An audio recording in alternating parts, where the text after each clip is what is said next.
بسم اللہ الرحمن الرحیم۔ السلام علیکم۔ ثانیہ مشرقی پاکستان کی تاریخ کا ایک سیاہ باب ہے۔ عمران خان اکثر ثانیہ مشرقی پاکستان کا ذکر کرتے ہیں۔ ان کی مراد اسٹیبلشمنٹ کو پیغام دینا ہوتا ہے کہ اس وقت بھی پاکستان کی مقبول سیاسی جماعت اور سیاسی رہنما کو تسلیم نہیں کیا گیا تھا، تو ایک بڑا ثانیہ رونما ہوا۔ اور آج بھی تحریک انصاف کے اگر ٹکڑے کیے گئے اور تسلیم نہ کیا گیا، پھر عوام کے اندر ایک ایسی نفرت پیدا ہوگی جو ایک نئے سانے کو جنم دے سکتی ہے۔ ثانیہ مشرقی پاکستان کے حوالے سے حمود الرحمان کا رپورٹ جو ہے، اس کے اندر بڑے عام انکشافات ہوئے ہیں۔ دو اقساط کے اندر اس کے کچھ عام پہلو میں آپ کے سامنے رکھنے جا رہا ہوں، چونکہ اس دوران جب یہ ویڈیو آپ دیکھ رہے ہیں تو میں عمرہ کی ادائیگی کے لیے سعودی عرب کے اندر موجود ہوں۔ اللہ تعالیٰ آپ کو، آپ کے اہل خانہ کو خوش و خرم رکھے اور آپ کی مرادیں پوری کرے۔ آپ کے لیے بھی بھرپور جو ہے وہ دعا گو ہوں۔ لیکن یہاں پر کچھ عام چیزیں آپ کے سامنے رکھنی ہے جو حمود الرحمان کمیشن رپورٹ کے اندر لکھا گیا ہے کہ اس وقت پاکستان میں فوج پر قیمتی اشیاء کے لوٹ مار کا الزام لگایا گیا۔ جنرل نیازی کے خلاف افسران نے کیا خطرناک گواہیاں دی ہیں، اس پر ہم آج کی ویڈیو میں بات کریں گے اور امید کروں گا کہ آپ سماعت کریں گے اور اپنے قیمتی فیڈ بیک سے ضرور آگاہ کریں گے۔ حمود الرحمان کمیشن رپورٹ، آپ کو علم ہے کہ یہ رپورٹ اس سانے کے محرکات اور واقعات سے متعلق ہے جو تجزیہ کیا گیا کہ آخر پاکستان جو ہے اس نے اتنا دردناک سرنڈر کیوں کیا، پاکستان کیوں دو لخت ہوا۔ اس رپورٹ کے حوالے سے جو جولائی 1972 میں یہ رپورٹ جمع کروائی گئی، جسٹس حمود الرحمان اس کمیشن کے سربراہ تھے۔ پہلے مرحلے کے دوران کمیشن کو جنگی قیدیوں تک رسائی نہیں تھی، اس لیے جب جنگی قیدیوں کو ملک واپس لایا گیا تو تحقیقات کا دوسرا مرحلہ شروع ہوا، جس میں قید سے رہائی پانے والے گواہان کے بیانات اور شہادتیں ریکارڈ کی گئی۔ کمیشن نے دوسرے مرحلے کی تحقیقات کے بعد 1974 میں یہ رپورٹ جمع کروائی ہے۔ تو آج کی اس رپورٹ کا جو حصہ ہے جس کے اندر کہا گیا کہ مشرقی پاکستان میں فوج پر قیمتی اشیاء کی لوٹ مار کا الزام ہے، تو یہ آپ کے سامنے رکھتا ہوں۔ میرا مقصد ہرگز پاک فوج کو تنقید کا نشانہ بنانا نہیں ہے، لیکن تاریخ کے اندر جہاں پر ہم نے غلطیاں کی ہیں اور جہاں ہمارا کنٹرول کمزور ہوا ہے، اس سے سانحات نے جنم لیا ہے اور اس پر یقیناً ہمارے لیے یہ پریشانی کی بات ہے۔ اب اس کے اندر جو ہے وہ لکھا گیا حمود الرحمان کمیشن رپورٹ کے اندر کہ 25 مارچ 1971 کے فوجی اقدام کے تناظر میں پاک فوج کے یونٹس نے عوامی لیگ کے باغیوں سے نمٹنے کے لیے پورے صوبے میں سویپ آپریشنز کیے۔ اس سلسلے میں فوج کو ناکافی لاجسٹک انتظامات کے ساتھ دیہی علاقوں میں جانا پڑا، یعنی اتنے ہمارے وسائل نہیں تھی، جو لاجسٹک سپورٹ چاہیے تھی وہ فوج کے پاس موجود ہی نہیں تھی۔ یعنی ایک ایسا آپریشن شروع کیا گیا جس کی ہم کیپیسٹی ہی نہیں رکھتے تھے۔ اور پھر بنگالیوں کا جو الزام ہے وہ آج بھی موجود ہے کہ پاکستان کی جو اسٹیبلشمنٹ ہے اور مجیب الرحمان کے بھی جو بیانات ہیں انہوں نے ہمیں تسلیم ہی نہیں کیا، اور پھر ادھر ہم ادھر تم کے جو نعرے لگے ہیں یہ بھی اپنی جگہ اس کو درست یا غلط کے حوالے سے دلائل دیے جاتے ہیں۔ پہلے مرحلے کے اندر بتایا گیا یہاں پر کہ لاجسٹک سپورٹ ہی نہیں تھی، فوج مجبور تھی کہ اناج اور دیگر ضروری اشیاء کی ضروریات کو سویلین ذرائع سے حاصل کرے۔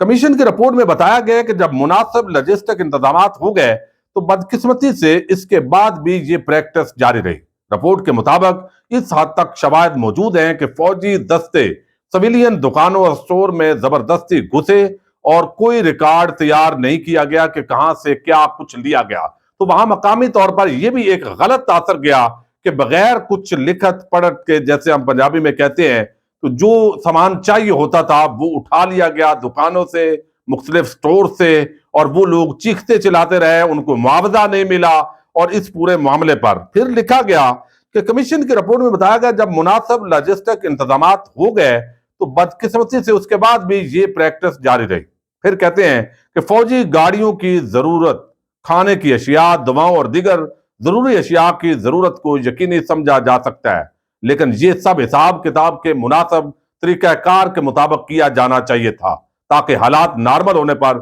ان سب اشیاء کے لیے جو ہے وہ ازالے کی رقم ادا کی جاتی، یعنی یہ ادھار کے طور پر اگر حساب کتاب رکھ لیا جاتا کہ بعد ادا کر دیا جائے گا تو یہ بھی درست تھا، لیکن ایسا بھی نہیں کیا گیا۔ اس رپورٹ کے اندر حمود الرحمان کمیشن رپورٹ میں قسمت خان زمری انہوں نے یہ رپورٹ جو ہے اس کا یہ حصہ شائع کیا ہے۔ لکھتے ہیں کہ چونکہ فوج کی جانب سے ایسا کوئی طریقہ اختیار نہیں کیا گیا تھا جس سے فوجی اہلکاروں اور ان کے افسران کے ذہنوں میں عمومی احساس پیدا ہوا کہ انہیں جو اچھا لگے اور جہاں سے وہ چاہیں لینے کا حق حاصل ہے، یعنی یہ ایک چیز پائی جاتی تھی۔ کمیشن نے فوجی افسران اور جوانوں کی اس مبینہ لوٹ مار پر مزید لکھا کہ ہمارے نزدیک یہ چیز اس مبینہ لوٹ مار کی بنیاد ہے جس کا فوج پر مشرقی پاکستان میں ملوث ہونے کا الزام ہے۔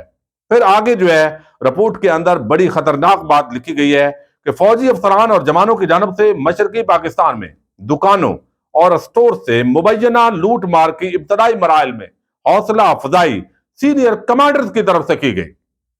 کمیشن کے مطابق اس عمل کی حوصلہ افزائی کرنے والوں میں لیفٹیننٹ جنرل نیازی بھی موجود تھے۔ کمیشن رپورٹ میں اس حوالے سے میجر جنرل فرمان علی کے شواہد کی روشنی میں جنرل نیازی کے ایک بیان کا حصہ دیا گیا ہے۔ کمیشن نے میجر جنرل فرمان علی کے فراہم کردہ شواہد کی روشنی میں لکھا کہ جنرل نیازی کے ایک بیان کا وہ کہتے ہیں کہ جنرل ٹکا خان سے کمان لیتے وقت جنرل نیازی نے کہا تھا کہ میں راشن کی کمی سے متعلق کیا سنتا جا رہا ہوں؟ کیا اس ملک میں گائے اور بکریاں نہیں ہیں؟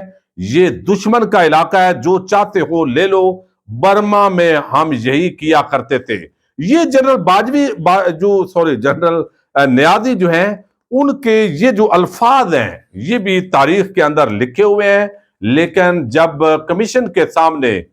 پیشی ہوئی تو انہوں نے ان الزامات کا انکار کیا۔ لیکن ظاہر ہے جو فوجی افسران ہیں انہوں نے اپنی گواہی کے اندر یہ ذکر کیا کہ جنرل نیازی نے دشمن کا علاقہ قرار دے کر کہا تھا کہ جو لوٹ مار کرنی ہے کر لو۔ اب کمیشن رپورٹ میں یہ بھی بتایا گیا کہ جنرل نیازی نے ایسا کوئی بیان دینے کی تردید کی ہے، اور کمیشن کے سامنے کہا کہ ہم نے مشرقی پاکستان میں جو کچھ بھی لیا اس کے لیے چٹ دی تاکہ سویلین حکومت اس کی ادائیگی کرے۔ تاہم حمود الرحمان کمیشن نے لکھا ہے کہ جنرل نیازی کے اس دعوے کی دیگر افسران کی جانب سے تائید نہیں کی گئی، یعنی دیگر افسران کے بیانات اور جنرل نیازی کے جو بیانات ہیں ان کے اندر تضاد ہے۔ اب کون کون سی اشیاء لوٹی گئی، یعنی آپ دیکھیے کہ مقامی سطح پر ایک بغاوت ہے، اس کو کچلنے کے لیے جو ہے وہ ہمارے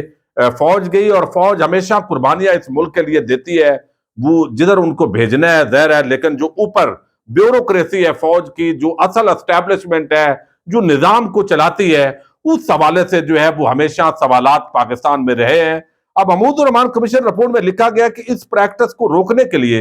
ایسٹرن کمانڈ اور ڈویژنل کمانڈرز کی جانب سے سخت ہدایات جاری کی گئی، اور کچھ کمانڈرز نے لوٹے گئے مال کی وصولی کے لیے فوجی بیرکس کی تلاشی کے احکامات بھی دیے۔ رپورٹ کے مطابق مبینہ طور پر لوٹی گئی اشیاء کی وصولی کے لیے بیرکس کی تلاشیوں کے احکامات دیے گئے۔ ان میں جو تلاشی کی جب لی گئی تو جو چیزیں برآمد ہوئی اس کے مطابق مبینہ طور پر جن لوگوں کی چیزوں کی وصولی ہوئی ہے ان میں سونا، گھڑیاں، television set, refrigerators, typewriters, air conditioners اور دیگر پرکشش اشیاء شامل تھی۔ کمیشن نے اس ضمن میں مزید لکھا کہ ہمیں بتایا گیا کہ کئی کیسز میں کورٹس آف انکوائریز کے طریقے سے ڈسپلنری ایکشن کا آغاز ہوا،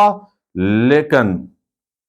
16 دسمبر 1971 کے سرنڈر سے قبل کسی نہ کسی وجہ سے ان کیسز کو منطقی انجام تک نہیں پہنچایا جا سکا۔ تو ایک یہ بڑا الزام ہے کہ وہاں پر جب یہ آپریشن ہوا تو ساتھ ہی پہلے ہی بنگالیوں کے ذہن میں ایک نفرت تھی، وہ سمجھتے تھے کہ ہمیں اختیارات نہیں دے رہے، ہماری اکثریت ہے، سب سے بڑی سیاسی جماعت ہے، سب سے مقبول لیڈر ہے مجیب الرحمان، لیکن اقتدار ادھر بھٹو کو دے دیا گیا۔ اور پہلے چونکہ بھٹو کا اس میں جو قصور ہے وہ یہ کہ اس وقت چونکہ وہ حکومت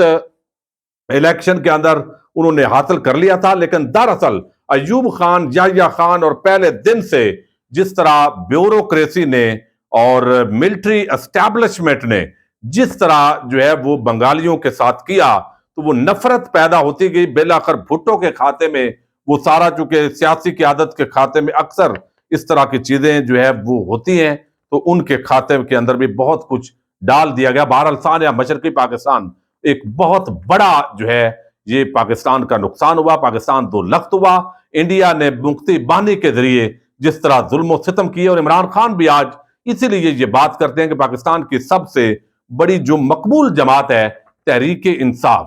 اس کو اگر آپ توڑیں گے تو عوام کے اندر نفرت پیدا ہوگی، اور نفرت سانحات کو جنم دیتی ہے۔ اللہ تعالیٰ پاکستان کی حفاظت کرے۔ السلام علیکم۔